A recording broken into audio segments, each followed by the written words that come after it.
पसरणी गावचे सुपुत्र आणि ज्यांनी आपल्या कलेनं अवघ्या महाराष्ट्रभर शाहिरीच्या माध्यमातून एक नाव कमवलं ते पद्मश्री शाहीर साबळे यांचा जन्मोत्सव सोहळा आणि या सोहळ्याच्या निमित्तानं शाहीर साबळेंच्या स्वप्नामधलं जे प्रतिष्ठान आहे या प्रतिष्ठानचा आज भूमिपूजन सोहळा अशा या एकत्रित कार्यक्रमाच्या निमित्तानं ज्यांच्या प्रमुख उपस्थितीमध्ये आणि ज्यांच्या हस्ते हा सोहळा पार पडतोय ते आपल्या सगळ्यांचे नेते, राज्याचे लोकप्रिय उपमुख्यमंत्री आणि राष्ट्रवादी काँग्रेसचे राष्ट्रीय अध्यक्ष आदरणीय अजितदादा, कार्यक्रमाचे प्रमुख पाहुणे खासदार नितीन पाटील, डॉक्टर खांडगे साहेब, सन्माननीय प्रमुख पाहुणे सुंदरगिरी महाराज, शाहीर बाबांच्या पत्नी सन्माननीय माई, ज्यांना या ठिकाणी सन्मानित केलं गेलं ते या जिल्ह्याचे पुढारीचे प्रमुख हरीश पाटणे, जे आता अखिल भारतीय साहित्य संमेलन या सातारमध्ये भरवत आहेत, ते दैनिक पुण्यनगरीचे सातारा जिल्ह्याचे प्रमुख आमचे मित्र, म्हणजे दोन्ही मित्र आहेत, विनोदराव कुलकर्णी, तर पुन्हा एकाला एक रोसायचा, जिल्हा राष्ट्रवादी काँग्रेसचे अध्यक्ष बाळासाहेब सोळसकर, महाराष्ट्र प्रदेश राष्ट्रवादीचे सचिव प्रताप अण्णा, खंडाळा कारखान्याचे चेअरमन विजय अण्णा, रिपब्लिकन पार्टीचे आता जिल्ह्याचे नाही मला वाटतं पश्चिम महाराष्ट्राचे अध्यक्ष अशोक बापू, ज्यांच्या विशेष प्रयत्नातून हा सोहळा पार पडतोय, ते या ट्रस्टचे प्रमुख आमचे मित्र आणि न्यू साताराचे संस्थापक चेअरमन सन्माननीय नाना निकम, शाहीर साबळेंच्या सुकन्या की ज्यांनी एक सुंदर अभिनेता केदारला घडवलं, त्या सन्माननीय शिंदेताई, ज्येष्ठ पत्रकार सन्माननीय कैलासजी महापती, त्याचबरोबर मंचकावर आता मी सगळ्यांची नावं घेत नाही कारण दादांना पुन्हा मुंबईला तातडीनं जायचंय, त्यामुळं मंचकावरच्या सगळ्यांची माफी मागून मंचकावर उपस्थित असणारे सर्व विविध संस्थांवर कार्यरत असणारे आजी माजी पदाधिकारी, खरं तर हा प्रतिष्ठानचा कार्यक्रम असून सुद्धा आज या कार्यक्रमाला तुम्ही उपस्थित राहत असणारे वाई तालुका असेल, पसरणी गाव असेल किंवा आमचं एकसर कुसगाव किंवा या परिसरातील आपण सर्व मान्यवर कार्यकर्ते, आदरणीय वडीलधारी, आमच्या पसरणीच्या सरपंच, त्यांचे सर्व सहकारी, आमच्या पसरणीच्या सोसायटीचे चेअरमन, त्यांचे सर्व सहकारी, त्याचबरोबर या तिन्ही गावचे सरपंच, तिन्ही गावच्या सोसायटीचे चेअरमन आणि उपस्थित बंधू पत्रकार बंधूंनो, खरं तर आज तुमच्या माझ्या उपस्थितीमध्ये आणि विशेषतः दादांच्या प्रमुख उपस्थितीमध्ये या तालुक्याचे सुपुत्र किंबहुना भूषण पद्मश्री शाहीर साबळे म्हणजे बाबांचा शतकोत्तर सोहळा अतिशय आनंददायी आणि मंगलमय वातावरणामध्ये हा कार्यक्रम पार पडतो.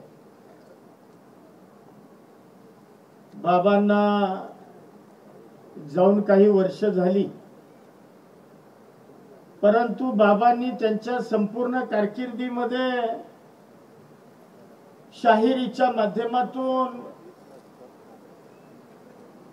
आणि समाजकारणाच्या माध्यमातून त्यांनी जे उभं केलं ते कदापिही तुम्हाला मला विसरता येणार नाही. खरं तर महाराष्ट्राचं जे राज्यगीत आहे की ज्याची सुरुवात या कार्यक्रमाच्या सुरुवातीला झाली, जय जय महाराष्ट्र माझा, हे गीत आहे राजा बडेंचं. परंतु शाहीर हे गीत गात होते, मला आठवतं मी लहान होतो, कैलासवासी चव्हाण साहेबांच्या सभा असायच्या आणि आम्ही छोटे छोटे शाळेत होतो आणि चव्हाण साहेबांच्या सभेला जायचो. त्यावेळेला सभेची सुरुवातच शाहीर साबळेंच्या महाराष्ट्र गीतानं व्हायची आणि एवढं अफलातून महाराष्ट्र गीत ते सादर करायचे. त्यामुळं महाराष्ट्रातल्या सगळ्या समाजमानाची अशी मानसिकता होती की हे गीत शाहीर साबळेंचंच गीत आहे. म्हणजे इतकं त्यांनी त्या गीताच्या संदर्भामध्ये एवढं प्रचंड लोकांमध्ये लोकप्रिय केलं, याच्यापेक्षा काही वेगळं सांगावं पाहिजे असं नाही. त्यांनी देशाला स्वातंत्र्य मिळालं, मुंबई स्वतंत्र झाली. मुंबई स्वतंत्र होत असताना मराठी माणसांच्या अस्मितेच्या संदर्भामध्ये जो लढा होता, त्या लढ्याचं नेतृत्व मुंबईमध्ये त्यांनी शाहीर साबळेंनी केलं. अनेक दिग्गजांबरोबर त्यांचा संबंध होता. अगदी देशाचे पंतप्रधान पंडित जवाहरलाल नेहरू असतील, माजी पंतप्रधान अटल बिहारी वाजपेयी असतील, आपल्या स्वर्गीय माजी पंतप्रधान इंदिराजी असतील, किंवा या राज्याचे सुपुत्र आपल्या जिल्ह्याचे आणि देशाचे माजी उपपंतप्रधान कैलासवासी चव्हाण साहेब असतील, या सगळ्यांच्या समोर शाहीर साबळेंनी आपल्या एकूणच शाहिरीची त्या ठिकाणी मांडणी अनेक वेळेला केलेली आपण पाहिली. त्या सगळ्या मंडळींनी, दिग्गज मंडळींनी या देशातल्या त्यांचं कौतुक केलं आणि आपण बघितलं की त्यांना राष्ट्रपतींच्या हस्ते पद्मश्री पुरस्कारानं त्या ठिकाणी त्यांना सन्मानित करण्यात आलं. मुळामध्ये दादा ही आमची वाईची मातीच, कलावंतांची आहे, विद्वानांची आहे. अनेक महान नेते, महान दिग्गज या मातीमध्ये निर्माण झाले. अगदी ज्या पांढरीत आता आपला कार्यक्रम पार पडतोय, या पांढरीनं 3 महान सुपुत्र जन्माला दिले. एक शाहीर बाबा, दुसरे आमचे बीजी शिर्के, तिसरे गजानन दाहोत्रे. या तिघांमधले 2 पद्मश्री, एक बँक ऑफ इंडियाचे अध्यक्ष. म्हणजे एवढ्या एका गावानं 3 एवढी नामवंत मंडळी जन्माला घातली. आणि यापेक्षा सुद्धा अनेक छोटी मोठी मंडळी सुद्धा या गावामध्ये मोठी झाली दादा. म्हणजे आमच्या या मातीचा गुणधर्म आहे की या ठिकाणची माणसं ही कर्तृत्वानं मोठी होऊन राज्याला दिशा देण्याचा प्रयत्न या निमित्तानं अनेक वेळेला झालेला सुद्धा आपण बघितलाय. मी अधिकचा वेळ घेत नाही, दादांचं भाषण महत्वाचं आहे. दादा, फक्त एवढीच विनंती मी आपल्याला करेन या कार्यक्रमाच्या निमित्तानं. खरं तर या मंडळींनी आग्रहानं मला स्वागत अध्यक्ष केलं. त्यांची माझ्याकडून अपेक्षा आहे, माझ्याकडून, कारण 7-7.5 लाख कोटीचा अर्थसंकल्प तुम्ही राज्याचा मांडता, या तिजोरीचे मालक तुम्ही आहात. त्यामुळे माझी आणि आम्हा सगळ्यांची, आमच्या ट्रस्टींची आणि विशेषतः शाहीर साबळेंच्या सुविद्य पत्नी माईंची या संदर्भातली खूप मागणी आहे की जोपर्यंत मी जिवंत आहे तोपर्यंत शाहिरांचं स्मारक त्या ठिकाणचं असणारं काम हे दादा आपण पूर्णत्वाला न्यावं. पैसे काही फार नाहीत लागत. तुमच्या पुढं 30 कोटी म्हणजे नथिंग आहे. 7.5 लाख कोटीचं बजेट मागताय. तेवढे 30 कोटी आमच्या शाहीर साबळेंच्या पद्मश्रीच्या नावाला साजेसं काम हे माझ्या नेत्याच्या हातून घडावं अशी माझी मनापासूनची इच्छा आहे. आणि मला खात्री आहे की हे काम तुम्ही 100% मार्गी लावणार. आणि जे माईंचं आणि आमच्या ट्रस्टींचं किंबहुना माझंही जे स्वप्न आहे ते स्वप्न आपण पूर्णत्वाला न्याल अशा पद्धतीची खात्री या कार्यक्रमाच्या निमित्तानं या ठिकाणी बाळगतो. या कार्यक्रमामध्ये आमच्या दोन्ही मित्रांचाही सन्मान झाला. त्या दोघांचंही मी पुन्हा एकदा अभिनंदन मागे केलेलंच आहे अभिनंदन.